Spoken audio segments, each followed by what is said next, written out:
Si on suit la logique de cet argument, une répartition proportionnelle et égalitaire financière au sein d'un couple ne devrait pas exister puisque l'homme ne souffrira pas de la grossesse. Et donc, cette souffrance liée aux fonctions biologiques des femmes devrait être compensée par l'argent et un investissement monétaire plus important par l'homme. Et alors déjà, je ne vois pas du tout en quoi vous pouvez tenir cet argument sans retomber dans un essentialisme le même que le féminisme tente de dépasser et de critiquer. Et ensuite, en quoi la souffrance de l'accouchement, la souffrance de la grossesse, la souffrance des règles même, est compensée par l'argent. Franchement, je pense qu'on est matrixé par le libéralisme qui prétend que la solution miracle à chaque fois, c'est de l'argent.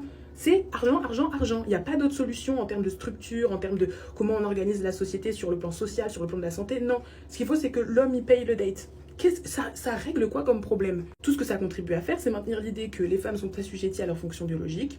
Voilà, on est là pour procréer, on est là pour être des mamans, on est là pour s'occuper des enfants. Nous, on a tout ça qui nous incombe. Et donc, en échange, messieurs, s'il vous plaît, travaillez plus et faites rentrer de l'argent. Et enfin, qu'est-ce qu'on change du schéma patriarcal tel qu'il a toujours existé? Là, je comprends pas. Ce qu'il faut véritablement, et ce qui aura un impact sur la vie des femmes, c'est des dispositifs collectifs et structurels. Notamment repenser le congé maternité et le congé paternité, une meilleure prise en charge de la santé des femmes, aussi bien concrètement, parce qu'on sait très bien toutes les violences obstétriciennes, etc., mais aussi faire de la recherche finalement sur le corps des femmes, parce que la médecine a toujours été orientée sur le corps des hommes, donc là il s'agirait aussi de prendre en compte la physiologie féminine, connaître socialement le coût psychique et physique d'une grossesse, et même des règles, et bref, de tout ce qui est lié aux fonctions biologiques féminines. Si vous pensez que la solution miracle, c'est l'homme il va payer les restos, l'homme il va payer les factures parce que moi j'ai un gosse dans le ventre, ok, bon bah voilà.